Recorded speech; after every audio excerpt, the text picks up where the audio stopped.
Hello, my dear students. How are you all? I hope you all are fit and fine at your home and doing good. Students, as you know, your summer vacations were going on, and before summer vacation, we have completed up to chapter 4. Now it is time to start chapter 5. Chapter 5 है बच्चों, पुस्तक प्यारी। आइए पढ़ते हैं कविता। पुस्तक मुझको सबसे प्यारी, सब चीज़ों से है ये न्यारी। इसमें तो मैं नई पुरानी पढ़ लेता हूँ सभी कहानी। कविताएं रोचक होती हैं, रस की पिचकारी होती हैं। संतों की जीवन गाथाएं, वीरों की अनमोल कथाएं। जल की थल की बात बताती, सारे जग की सैर कराती। ज्ञान और विज्ञान इसी में, जब तक पूजा ध्यान इसी में। इसे पढ़ूं आगे बढ़ जाऊं, जग में ऊंचा नाम कमाऊं। विद्या माता आहा निराली, इसका कोश न होता खाली। तो बच्चों, क्या बताया गया इस कविता में? पुस्तकों के महत्व को और उनकी रोचकता, यानी रोचकता मीन्स उसमें क्या क्या चीज़ें अच्छी होती हैं, रोचक होती हैं, जिनसे आपको पढ़कर आनंद आता है और क्या क्या जानकारी आपको मिल सकती हैं, ये सभी इस कविता में बताया गया है। इस कविता से हमें क्या शिक्षा मिलती है? पुस्तक ज्ञान का सर्वाधिक महत्वपूर्ण माध्यम है, यानी ज्ञान प्राप्त करने का सबसे महत्वपूर्ण माध्यम या सबसे महत्वपूर्ण तरीका है।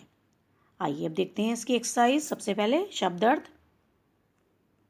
न्यारी, अनोखी, रोचक, मनोरंजक, गाथाएं, स्तुति या कहानियाँ, अनमोल, जिसका मूल्य न आंका जा सके। थल, भूमि, जग, संसार, कोश, खजाना। ठीक है बच्चों, अब हैं प्रश्नोत्तर। देखिए, कविताएं कैसी होती हैं?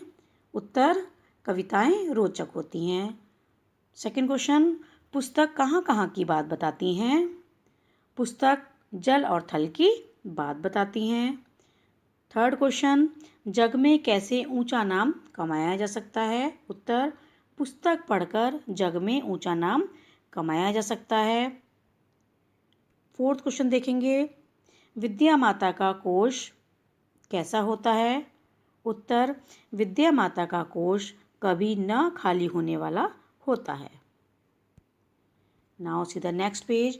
दिए गए शब्दों में से विशेषता बताने वाले शब्द, यानी विशेषण शब्द छांटकर लिखने हैं।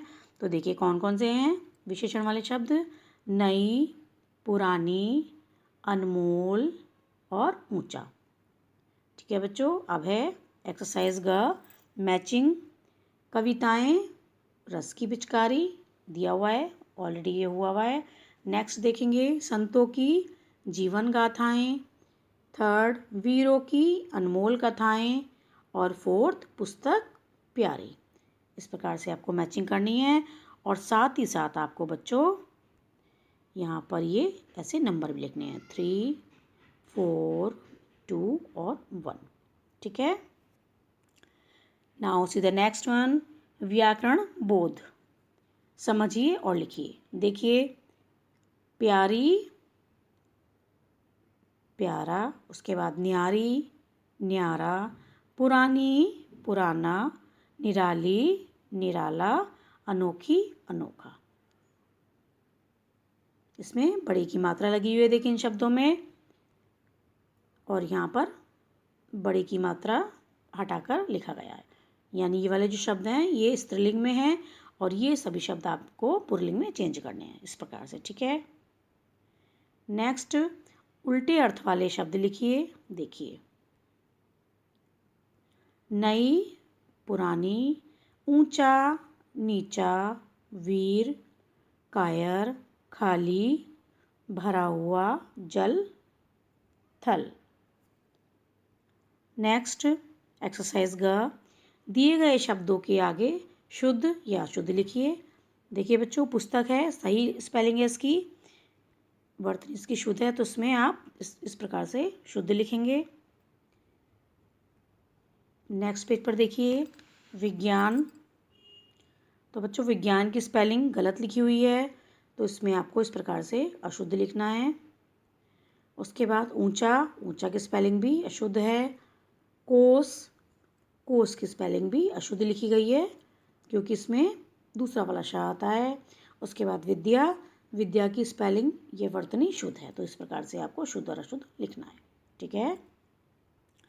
नाउ सी, मौखिक उत्तर दीजिए। पुस्तक लिखने वाले को क्या कहते हैं? संपादक। पुस्तक कहाँ छपती है? छापाखाने में, या इंग्लिश में इसको बोलते हैं प्रिंटिंग प्रेस। प्रथम शिक्षक किसको कहा जाता है? माँ को। शिक्षक दिवस कब मनाया जाता है?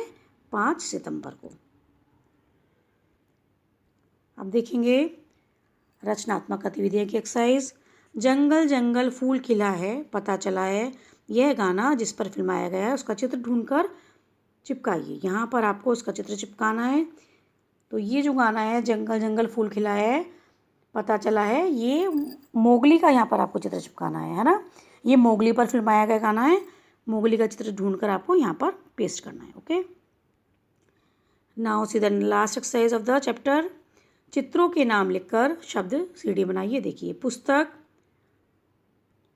पुस्तक का जिस प्रकार से आप अंताक्षरी खेलते हैं, लास्ट वाले वर्ड से नेक्स्ट वाला सॉन्ग आप शुरू करते हैं, इसी प्रकार से पुस्तक का जो लास्ट वर्ड है क, तो क से आप शुरू करेंगे, शब्द बनाएंगे कलम।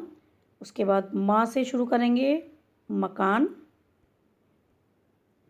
और देखिए मकान का लास्ट वर्ड है न, न से शुरू करेंगे नल।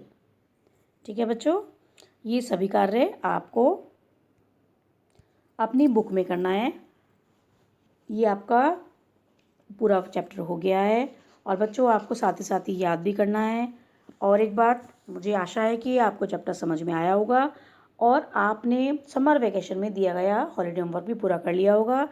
और बच्चों जिनका वर्क अगर रह गया है वो जल्दी से जल्दी पूरा कर लेंगे। मिलते हैं नेक्स्ट वीडियो में।